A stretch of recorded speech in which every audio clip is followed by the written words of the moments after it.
انس بن مالک رضی اللہ تعالی عنہ سے روایت ہے کہ عمر رضی اللہ تعالی عنہ نے فرمایا کہ میری 3 باتوں میں جو میرے منہ سے نکلا میرے رب نے ویسا ہی حکم فرمایا۔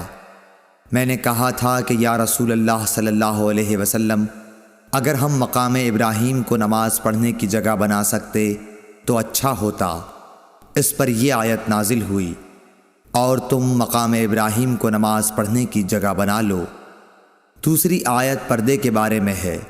میں نے کہا تھا کہ یا رسول اللہ، کاش آپ اپنی عورتوں کو پردے کا حکم دیتے، کیونکہ ان سے اچھے اور برے ہر طرح کے لوگ بات کرتے ہیں۔ اس پر پردے کی آیت نازل ہوئی۔ اور ایک مرتبہ حضور صلی اللہ علیہ وسلم کی بیویاں جوش و خروش میں آپ کی خدمت میں اتفاق کر کے کچھ مطالبات لے کر حاضر ہوئیں۔ میں نے ان سے کہا کہ ہو سکتا ہے کہ اللہ پاک تمہیں طلاق دلا دیں اور تمہارے بدلے تم سے بہتر مسلمہ بیویاں اپنے رسول صلی اللہ علیہ وسلم کو عنایت کریں۔ تو یہ آیت نازل ہوئی، عسیٰ ربہ ان طلقکن ان یبدلہ ازواجا خیرا منکن۔ اور سعید بن ابی مریم نے کہا کہ مجھے یحییٰ بن ایوب نے خبر دی، کہا کہ ہم سے حمید نے بیان کیا، کہا میں نے حضرت انس رضی اللہ تعالی عنہ سے یہ حدیث سنی۔ صحیح بخاری حدیث نمبر 402۔ عبداللہ بن عمر سے روایت ہے، آپ نے فرمایا کہ لوگ قباء میں فجر کی نماز پڑھ رہے تھے کہ اتنے میں ایک آنے والا آیا۔ اس نے بتایا کہ رسول اللہ صلی اللہ علیہ وسلم پر کل وحی نازل ہوئی ہے اور انہیں کعبے کی طرف نماز میں منہ کرنے کا حکم ہو گیا ہے۔ چنانچہ ان لوگوں نے بھی کعبے کی جانب منہ کر لیے، جبکہ اس وقت وہ شام کی جانب منہ کیے ہوئے تھے، اس لیے وہ سب کعبے کی جانب گھوم گئے۔ صحیح بخاری حدیث نمبر 403۔ جناب عبداللہ سے روایت ہے، انہوں نے فرمایا کہ نبی کریم صلی اللہ علیہ وسلم نے بھولے سے ظہر کی نماز ایک مرتبہ 5 رکعت پڑھی۔ اس پر لوگوں نے پوچھا کہ کیا نماز میں زیادتی ہو گئی ہے؟ آپ صلی اللہ علیہ وسلم نے فرمایا، کیا بات ہے؟ صحابہ نے عرض کی کہ آپ نے 5 رکعت پڑھی ہیں۔ عبداللہ بن مسعود رضی اللہ تعالیٰ عنہ نے فرمایا کہ پھر آپ نے اپنے پاؤں موڑ لیے اور سہو کے 2 سجدے کیے۔ صحیح بخاری حدیث نمبر 404۔ انس بن مالک رضی اللہ تعالیٰ عنہ سے روایت ہے کہ نبی کریم صلی اللہ علیہ وسلم نے قبلے کی طرف دیوار پر بلغم دیکھا جو آپ کو ناگوار گزرا، اور یہ ناگواری آپ کے چہرہ مبارک پر دکھائی دینے لگی۔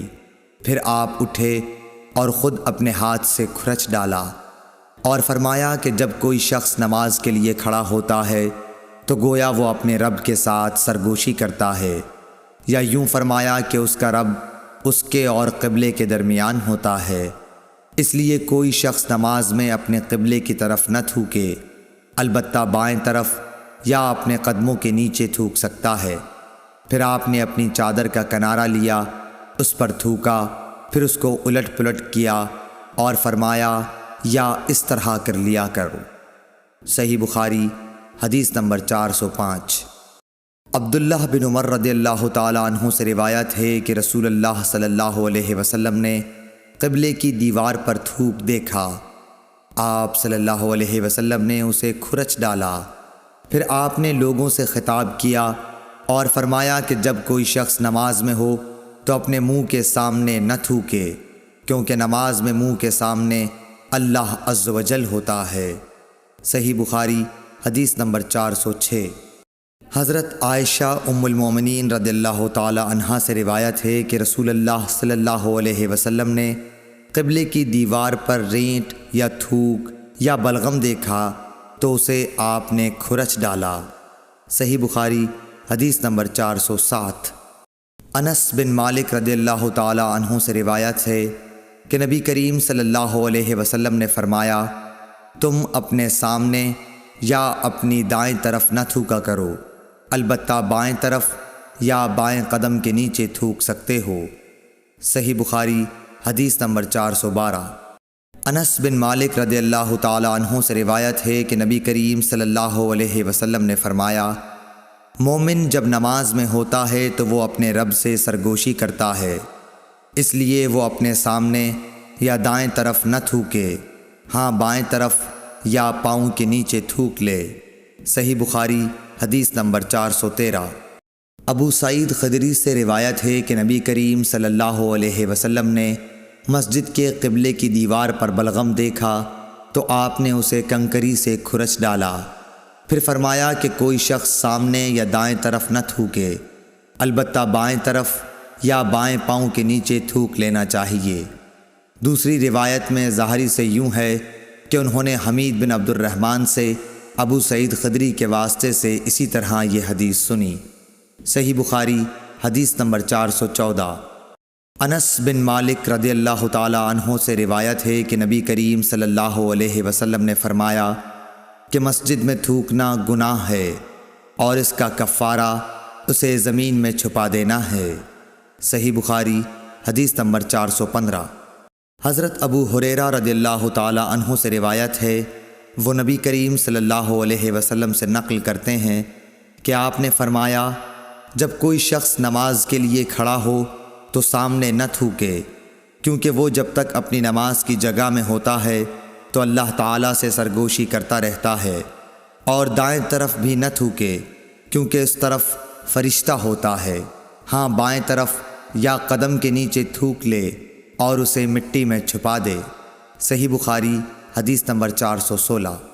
انس بن مالک رضی اللہ تعالی عنہ سے روایت ہے کہ نبی کریم صلی اللہ علیہ وسلم نے قبلے کی طرف دیوار پر بلغم دیکھا تو آپ نے خود اسے کھرچ ڈالا اور آپ کی ناخوشی کو محسوس کیا گیا، یا راوی نے اس طرح بیان کیا کہ اس کی وجہ سے آپ کی شدید ناگواری کو محسوس کیا گیا۔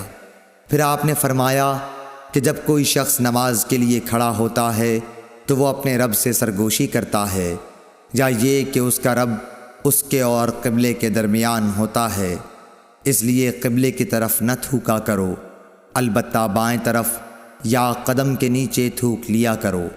پھر آپ نے اپنی چادر کا ایک کونا کنارہ لیا، اس میں تھوکا اور چادر کی ایک تہہ کو دوسری تہہ پر پھیر لیا اور فرمایا، یا اس طرح کر لیا کرے۔ صحیح بخاری حدیث نمبر 417۔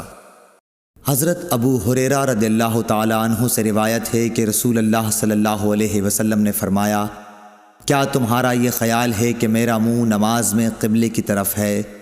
اللہ کی قسم، مجھ سے نہ تمہارا خشوع چھپتا ہے نہ رکوع، میں اپنی پیٹھ کے پیچھے سے تم کو دیکھتا رہتا ہوں۔ صحیح بخاری حدیث نمبر 418۔ انس بن مالک رضی اللہ تعالی عنہ سے روایت ہے کہ نبی کریم صلی اللہ علیہ وسلم نے ہمیں ایک مرتبہ نماز پڑھائی، پھر آپ منبر پر چڑھے، پھر نماز کے باب میں اور رکوع کے باب میں فرمایا، میں تمہیں پیچھے سے بھی اسی طرح دیکھتا رہتا ہوں جیسے اب سامنے سے دیکھ رہا ہوں۔ صحیح بخاری حدیث نمبر 419۔ عبداللہ بن عمر رضی اللہ تعالی عنہ سے روایت ہے کہ رسول اللہ صلی اللہ علیہ وسلم نے ان گھوڑوں کی جنہیں جہاد کے لیے تیار کیا گیا تھا مقام حفیہ سے دوڑ کرائی۔ اس دوڑ کی حد ثنیۃ الوداع تھی، اور جو گھوڑے ابھی تیار نہیں ہوئے تھے ان کی دوڑ تثنیۃ الوداع سے مسجد بنی زریق تک کرائی۔ عبداللہ بن عمر رضی اللہ تعالی عنہ نے بھی اس گھوڑ دوڑ میں شرکت کی تھی۔ صحیح بخاری حدیث نمبر 420۔ حضرت انس رضی اللہ تعالی عنہ سے روایت ہے کہ نبی کریم صلی اللہ علیہ وسلم کے پاس بحرین سے رقم آئی، آپ نے فرمایا کہ اسے مسجد میں ڈال دو، اور یہ رقم اس تمام رقم سے زیادہ تھی جو اب تک آپ کی خدمت میں آ چکی تھی۔ پھر آپ نماز کے لیے تشریف لائے اور اس کی طرف کوئی توجہ نہیں فرمائی۔ جب آپ نماز پوری کر چکے تو آ کر مال رقم کے پاس بیٹھ گئے اور اسے تقسیم کرنا شروع فرمایا۔ اس وقت جسے بھی آپ دیکھتے اسے عطا فرما دیتے۔ اتنے میں حضرت عباس رضی اللہ تعالیٰ عنہ حاضر ہوئے اور بولے کہ یا رسول اللہ، مجھے بھی عطا کیجئے، کیونکہ میں نے غزوہ بدر میں اپنا بھی فدیہ دیا تھا اور عقیل کا بھی، اس لیے میں زیر بار ہوں۔ رسول کریم صلی اللہ علیہ وسلم نے فرمایا کہ لے لیجئے۔ انہوں نے اپنے کپڑے میں روپیہ بھر لیا اور اسے اٹھانے کی کوشش کی، لیکن وزن کی زیادتی کی وجہ سے وہ نہ اٹھا سکے اور کہنے لگے، یا رسول اللہ، کسی کو فرمائیے کہ وہ اٹھانے میں میری مدد کرے۔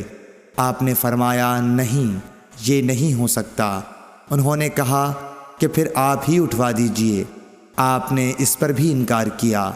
تب حضرت عباس رضی اللہ تعالی عنہ نے اس میں سے تھوڑا سا گرا دیا اور باقی کو اٹھانے کی کوشش کی، لیکن اب بھی نہ اٹھا سکے۔ پھر فرمایا کہ یا رسول اللہ، کسی کو میری مدد کرنے کا حکم دیجئے۔ آپ صلی اللہ علیہ وسلم نے انکار فرمایا تو انہوں نے کہا کہ پھر آپ ہی اٹھوا دیجئے، لیکن آپ صلی اللہ علیہ وسلم نے اس سے بھی انکار کیا۔ تب انہوں نے اس میں سے تھوڑا سا اور روپیہ گرا دیا اور اسے اٹھا کر اپنے کندھے پر رکھ لیا اور چلنے لگے۔ رسول اللہ صلی اللہ علیہ وسلم کو ان کے اس حرص پر اتنا تعجب ہوا کہ آپ اس وقت تک ان کی طرف دیکھتے رہے جب تک وہ ہماری نظروں سے غائب نہیں ہو گئے، اور آپ بھی وہاں سے اس وقت تک نہ اٹھے جب تک کہ ایک چونی بھی باقی رہی۔ صحیح بخاری حدیث نمبر 421۔ حضرت انس رضی اللہ تعالی عنہ سے روایت ہے، وہ کہتے ہیں کہ میں نے رسول اللہ صلی اللہ علیہ وسلم کو مسجد میں پایا۔ آپ کے پاس اور بھی کئی لوگ تھے۔ میں کھڑا ہو گیا تو حضور صلی اللہ علیہ وسلم نے مجھ سے پوچھا کہ کیا تجھ کو ابو طلحہ نے بھیجا ہے؟ میں نے کہا جی ہاں۔ آپ نے پوچھا کھانے کے لیے؟ میں نے عرض کی کہ جی ہاں۔ تب آپ نے اپنے قریب موجود لوگوں سے فرمایا کہ چلو۔ سب حضرات چلنے لگے اور میں ان کے آگے چل رہا تھا۔ صحیح بخاری حدیث نمبر 422۔ ابن شہاب نے سہل بن سعد سعدی سے روایت کی ہے کہ ایک شخص نے کہا، یا رسول اللہ، اس شخص کے بارے میں فرمائیے جو اپنی بیوی کے ساتھ کسی غیر مرد کو بدفعلی کرتے ہوئے دیکھتا ہے، کیا اسے مار ڈالے؟ آخر اس مرد نے اپنی بیوی کے ساتھ مسجد میں لعان کیا اور اس وقت میں موجود تھا۔ صحیح بخاری حدیث نمبر 423۔ محمد بن ربی نے عتبان بن مالک سے جو نابینا تھے روایت کیا ہے کہ نبی کریم صلی اللہ علیہ وسلم ان کے گھر تشریف لائے۔ آپ نے پوچھا کہ تم اپنے گھر میں کہاں پسند کرتے ہو کہ میں تمہارے لیے نماز پڑھوں؟ عتبان نے بیان کیا کہ میں نے ایک جگہ کی طرف اشارہ کیا، پھر نبی صلی اللہ علیہ وسلم نے تکبیر کہی اور ہم نے آپ کے پیچھے صف باندھی، پھر آپ نے 2 رکعت نماز نفل پڑھائی۔ صحیح بخاری حدیث نمبر 424۔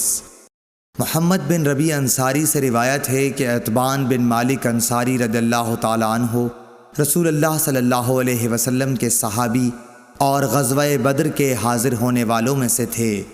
وہ نبی کریم صلی اللہ علیہ وسلم کی خدمت میں حاضر ہوئے اور کہا، یا رسول اللہ صلی اللہ علیہ وسلم، میری بینائی میں کچھ فرق آ گیا ہے اور میں اپنی قوم کے لوگوں کو نماز پڑھایا کرتا ہوں، لیکن جب برسات کا موسم آتا ہے تو میرے اور میری قوم کے درمیان جو وادی ہے وہ بھر جاتی ہے اور بہنے لگ جاتی ہے، اور میں انہیں نماز پڑھانے کے لیے مسجد تک نہیں جا سکتا۔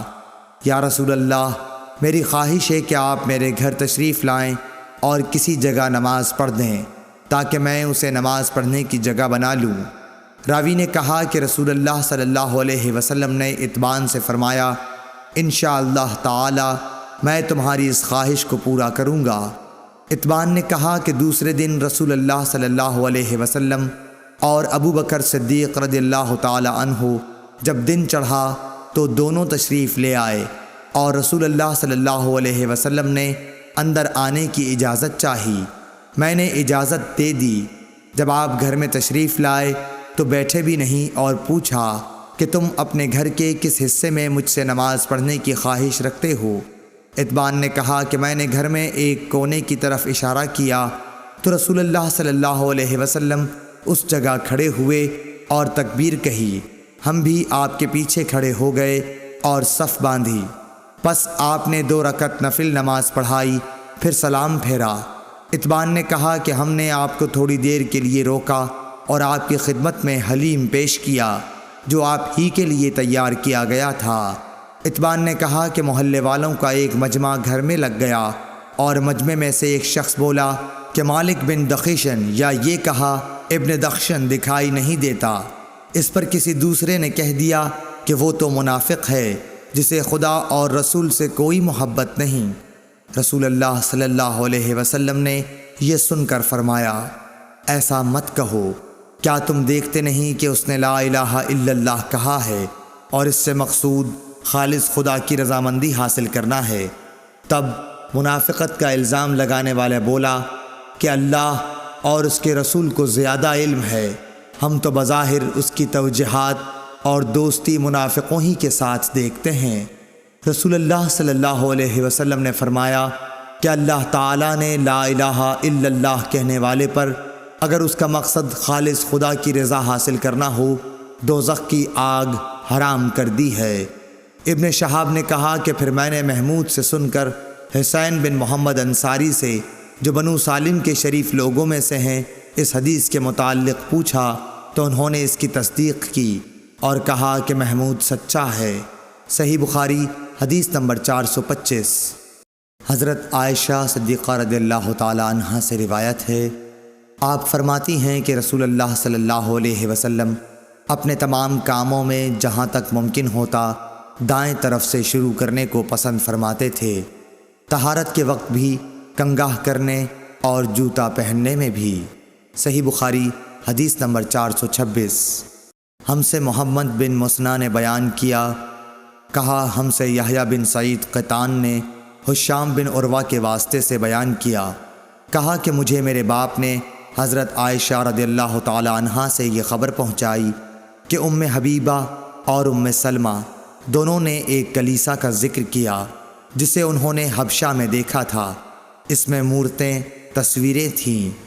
انہوں نے اس کا تذکرہ نبی کریم صلی اللہ علیہ وسلم سے بھی کیا۔ آپ نے فرمایا کہ ان کا یہ قاعدہ تھا کہ اگر ان میں کوئی نیکوکار شخص مر جاتا تو وہ لوگ اس کی قبر پر مسجد بناتے اور اس میں یہی مورتیں، تصویریں بنا دیتے، پس یہ لوگ خدا کی درگاہ میں قیامت کے دن تمام مخلوق میں برے ہوں گے۔ صحیح بخاری حدیث نمبر 427۔ انس بن مالک رضی اللہ تعالیٰ عنہ سے روایت ہے، انہوں نے کہا کہ جب نبی کریم صلی اللہ علیہ وسلم مدینہ تشریف لائے تو یہاں کے بلند حصے میں بنی عمرو بن عوف کے یہاں آپ اترے اور یہاں 24 راتیں قیام فرمایا۔ پھر آپ نے بنو نجار کو بلا بھیجا تو وہ لوگ تلواریں لٹکائے ہوئے آئے۔ انس نے کہا گویا میری نظروں کے سامنے نبی کریم صلی اللہ علیہ وسلم اپنی سواری پر تشریف فرما ہیں، جبکہ ابو بکر صدیق رضی اللہ تعالی عنہ آپ کے پیچھے بیٹھے ہوئے ہیں اور بنو نجار کے لوگ آپ کے چاروں طرف ہیں، یہاں تک کہ آپ ابو ایوب کے گھر کے سامنے اترے اور آپ یہ پسند کرتے تھے کہ جہاں بھی نماز کا وقت آ جائے فوراً نماز ادا کر لیں۔ آپ بکریوں کے باڑوں میں بھی نماز پڑھ لیتے تھے۔ پھر آپ نے یہاں مسجد بنانے کے لیے حکم فرمایا، چنانچہ بنو نجار کے لوگوں کو آپ نے بلوا کر فرمایا کہ اے بنو نجار، تم اپنے اس باغ کی قیمت مجھ سے لے لو۔ انہوں نے جواب دیا، نہیں یا رسول اللہ، اس کی قیمت ہم صرف اللہ تعالیٰ سے مانگتے ہیں۔ انس رضی اللہ تعالیٰ عنہ نے بیان کیا کہ میں جیسا کہ تمہیں بتا رہا تھا یہاں مشرکین کی قبریں تھیں، اس باغ میں ایک ویران جگہ تھی اور کچھ کھجور کے درخت بھی تھے۔ پس نبی کریم صلی اللہ علیہ وسلم نے مشرکین کی قبروں کو اکھڑوا دیا، ویرانے کو صاف اور برابر کر دیا اور درختوں کو کٹوا کر ان کی لکڑیوں کو مسجد کے قبلے کی جانب بچھا دیا اور پتھروں کے ذریعے انہیں مضبوط بنا دیا۔ صحابہ پتھر اٹھاتے ہوئے رجز پڑھتے تھے اور نبی کریم صلی اللہ علیہ وسلم بھی ان کے ساتھ تھے اور یہ کہہ رہے تھے کہ اے اللہ، آخرت کے فائدے کے علاوہ اور کوئی فائدہ نہیں، پس انصار و مہاجرین کی مغفرت فرمانا۔ صحیح بخاری حدیث نمبر 428۔ انس بن مالک رضی اللہ تعالی عنہ سے روایت ہے، انہوں نے کہا کہ نبی کریم صلی اللہ علیہ وسلم بکریوں کے باڑوں میں نماز پڑھتے تھے ابو طیاح یا شعبہ نے کہا، پھر میں نے انس کو یہ کہتے سنا کہ نبی کریم صلی اللہ علیہ وسلم بکریوں کے باڑے میں مسجد کی تعمیر سے پہلے نماز پڑھا کرتے تھے۔ صحیح بخاری حدیث نمبر 429۔ عبید اللہ نے نافع کے واسطے سے کہا کہ میں نے ابن عمر رضی اللہ تعالیٰ عنہ کو اپنے اونٹ کی طرف نماز پڑھتے دیکھا، اور انہوں نے فرمایا کہ میں نے نبی کریم صلی اللہ علیہ وسلم کو اسی طرح پڑھتے دیکھا تھا۔ صحیح بخاری حدیث نمبر 430۔ عبداللہ بن عباس رضی اللہ تعالیٰ عنہ سے روایت ہے، انہوں نے فرمایا کہ سورج گہن ہوا تو نبی کریم صلی اللہ علیہ وسلم نے نماز پڑھی اور فرمایا کہ مجھے آج دوزخ دکھائی گئی، اس سے زیادہ بھیانک منظر میں نے کبھی نہیں دیکھا۔ صحیح بخاری حدیث نمبر 431۔ عبداللہ بن عمر رضی اللہ تعالی عنہ سے روایت ہے کہ نبی کریم صلی اللہ علیہ وسلم نے فرمایا، اپنے گھروں میں بھی نمازیں پڑھا کرو اور انہیں بالکل مقبرہ نہ بنا لو۔ صحیح بخاری حدیث نمبر 432۔ عبداللہ بن عمر رضی اللہ تعالی عنہ سے روایت ہے کہ رسول اللہ صلی اللہ علیہ وسلم نے فرمایا، ان عذاب والوں کے آثار سے اگر تمہارا گزر ہو تو روتے ہوئے گزرو، اگر تم اس موقع پر رو نہ سکو تو ان سے گزرو ہی نہیں، ایسا نہ ہو کہ تم پر بھی ان کا سا عذاب آ جائے۔ صحیح بخاری حدیث نمبر 433۔ عروہ بن زبیر نے حضرت عائشہ رضی اللہ تعالی عنہ سے روایت کیا ہے کہ حضرت ام سلمہ رضی اللہ تعالی عنہ نے حضرت صلی اللہ علیہ وسلم سے ایک گرجا کا ذکر کیا جس کو انہوں نے حبش کے ملک میں دیکھا، اس کا نام ماریہ تھا، اس میں جو صورتیں دیکھی تھیں وہ بیان کیں۔ اس پر رسول اللہ صلی اللہ علیہ وسلم نے فرمایا کہ یہ ایسے لوگ تھے کہ اگر ان میں کوئی نیک بندہ، یا یہ فرمایا کہ نیک آدمی مر جاتا تو اس کی قبر پر مسجد بناتے اور اس میں یہ بت رکھتے، یہ لوگ اللہ کے نزدیک ساری مخلوق سے بدتر ہیں۔ صحیح بخاری حدیث نمبر 434۔ حضرت ابو ہریرہ رضی اللہ تعالی عنہ سے روایت ہے کہ رسول اللہ صلی اللہ علیہ وسلم نے فرمایا، یہودیوں پر خدا کی لعنت ہو، انہوں نے اپنے انبیاء کی قبروں کو مساجد بنا لیا۔ صحیح بخاری حدیث نمبر 437۔ جابر بن عبداللہ رضی اللہ تعالی عنہ سے روایت ہے کہ رسول اللہ صلی اللہ علیہ وسلم نے فرمایا، مجھے ایسی 5 چیزیں عطا کی گئی ہیں جو مجھ سے پہلے انبیاء کو نہیں دی گئی تھیں۔ نمبر 1، 1 مہینے کی راہ سے میرا روب ڈال کر میری مدد کی گئی۔ نمبر 2، میرے لیے تمام زمین میں نماز پڑھنے اور پاکی حاصل کرنے کی اجازت ہے، اس لیے میری امت کے جس آدمی کی نماز کا وقت جہاں بھی آ جائے اسے وہیں نماز پڑھ لینی چاہیے۔ نمبر 3، میرے لیے مال غنیمت حلال کیا گیا۔ نمبر 4، پہلے انبیاء خاص اپنی قوموں کی ہدایت کے لیے بھیجے جاتے تھے، لیکن مجھے دنیا کے تمام انسانوں کی ہدایت کے لیے بھیجا گیا ہے۔ نمبر 5، مجھے شفاعت عطا کی گئی ہے۔ صحیح بخاری حدیث نمبر 438۔ حضرت عائشہ صدیقہ رضی اللہ تعالی عنہ سے روایت ہے کہ عرب کے کسی قبیلے کی ایک کالی لونڈی تھی، انہوں نے اسے آزاد کر دیا تھا اور وہ انہی کے ساتھ رہتی تھی۔ اس نے بیان کیا کہ ایک دفعہ ان کی ایک لڑکی جو دلہن تھی نہانے کو نکلی، اس کا کمر بند سرخ تسموں کا تھا، اس نے وہ کمر بند اتار کر رکھ دیا یا اس کے بدن سے گر گیا، پھر اس طرف سے ایک چیل گزری جہاں کمر بند پڑا تھا، چیل اسی سرخ رنگ کی وجہ سے گوشت سمجھ کر جھپٹ لے گئی۔ بعد میں قبیلے والوں نے اسے بہت تلاش کیا لیکن کہیں نہ ملا، ان لوگوں نے اس کی تہمت مجھ پر لگا دی اور میری تلاشی لینی شروع کر دی، یہاں تک کہ انہوں نے اس کی شرمگاہ تک کی تلاشی لی۔ اس نے بیان کیا کہ اللہ کی قسم میں ان کے ساتھ اسی حالت میں کھڑی تھی کہ وہی چیل آئی اور اس نے ان کا وہ کمر بند گرا دیا، وہ ان کے سامنے ہی گرا۔ میں نے اسے دیکھ کر کہا، یہی تو تھا جس کی تم مجھ پر تہمت لگاتے تھے، تم لوگوں نے مجھ پر اس کا الزام لگایا تھا حالانکہ میں اس سے پاک تھی، یہی تو ہے وہ کمر بند۔ اس لونڈی نے کہا کہ اس کے بعد میں رسول اللہ صلی اللہ علیہ وسلم کی خدمت میں حاضر ہوئی اور اسلام لائی۔ حضرت عائشہ رضی اللہ تعالی عنہا نے بیان کیا کہ اس کے لیے مسجد نبوی میں ایک بڑا خیمہ لگا دیا گیا، یا یہ کہا کہ چھوٹا سا خیمہ لگا دیا گیا۔ حضرت عائشہ رضی اللہ تعالی عنہا نے بیان کیا کہ وہ لونڈی میرے پاس آتی اور مجھ سے باتیں کیا کرتی تھی۔ جب بھی وہ میرے پاس آتی تو یہ ضرور کہتی کہ کمر بند کا دن ہمارے رب کی عجیب نشانیوں میں سے ہے، اسی نے مجھے کفر کے ملک سے نجات دی۔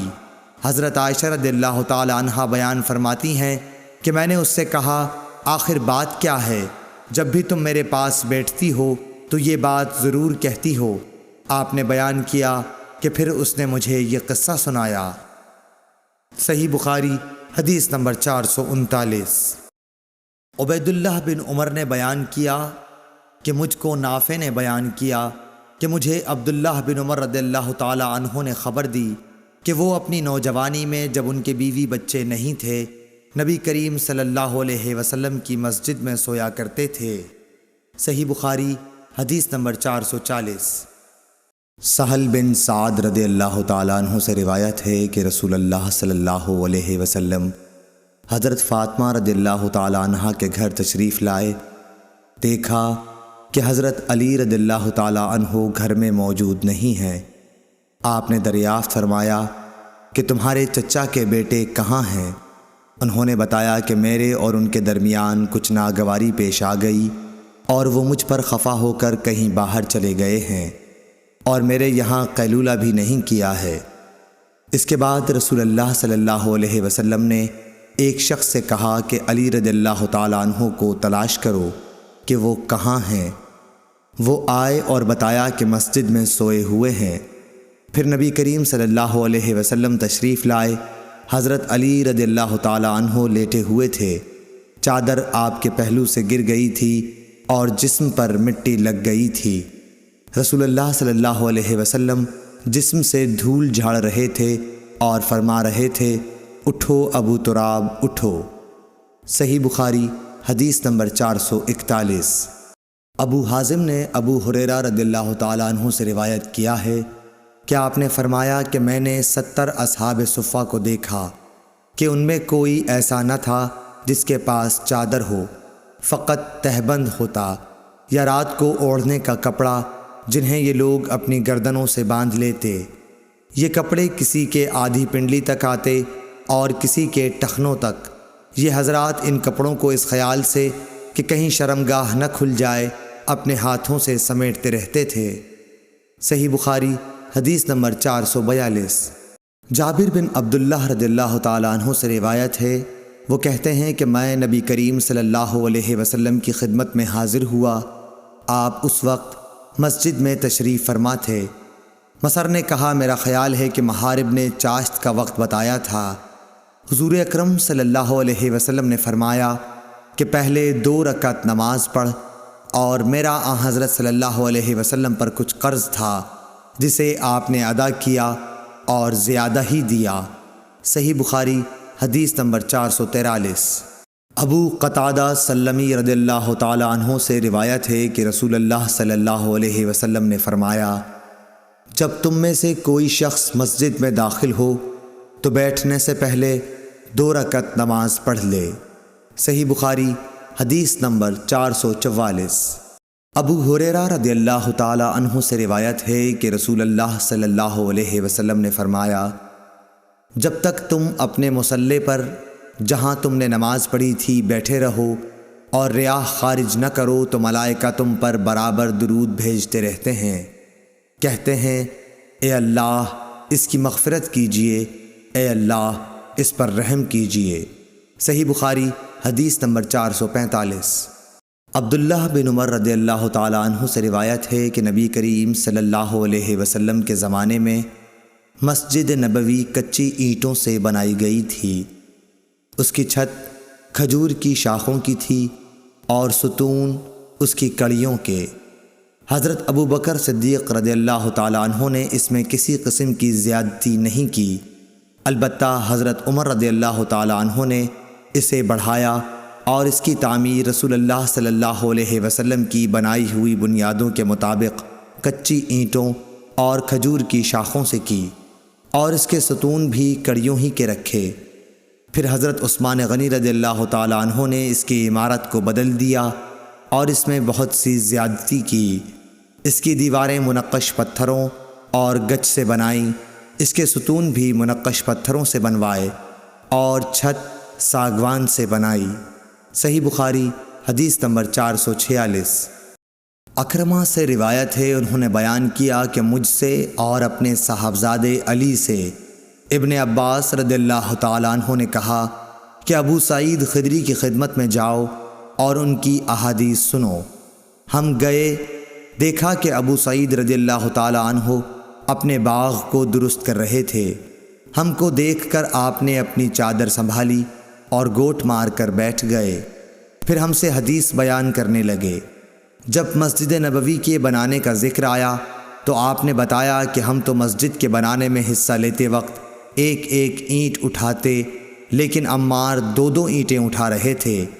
حضرت صلی اللہ علیہ وسلم نے انہیں دیکھا تو ان کے بدن سے مٹی جھاڑنے لگے اور فرمایا، افسوس عمار کو ایک باغی جماعت قتل کرے گی جسے عمار جنت کی دعوت دیں گے، اور وہ جماعت عمار کو جہنم کی دعوت دے رہی ہوگی۔ ابو سعید خدری رضی اللہ تعالیٰ عنہ نے بیان کیا کہ حضرت عمار کہتے تھے کہ میں فتنوں سے خدا کی پناہ مانگتا ہوں۔ صحیح بخاری حدیث نمبر 447۔ سہل رضی اللہ تعالیٰ عنہ سے روایت ہے کہ نبی کریم صلی اللہ علیہ وسلم نے ایک عورت کے پاس ایک آدمی بھیجا کہ وہ اپنے بڑھئی غلام سے کہیں کہ میرے لیے ممبر لکڑیوں کے تختوں سے بنا دے جن پر میں بیٹھا کروں۔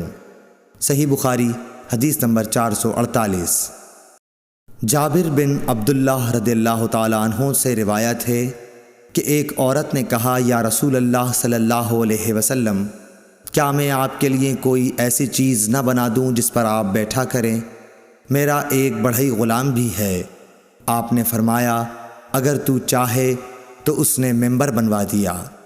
صحیح بخاری حدیث نمبر 449۔